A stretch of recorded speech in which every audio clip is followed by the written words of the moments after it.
Қазақстан Республикасы ұлттық қауіпсіздік комитеті шекара қызметі Шығыс Қазақстан облысы бойынша департаментінің Зайсан ауданы бойынша шекара басқармасына 100 жыл толуымен шын жүректен құттықтаймын.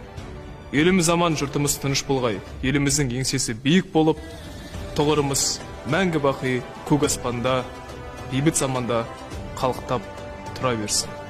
Бақытты, баянды ғұмыр нәсіп етсін.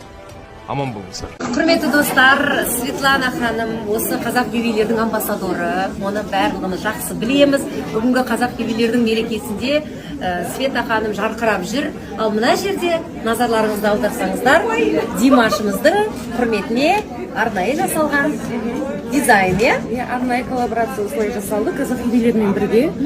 қандай күшті.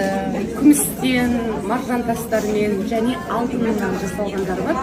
Алтынмен бұл жерде коллекция жоқ екен. Димаштың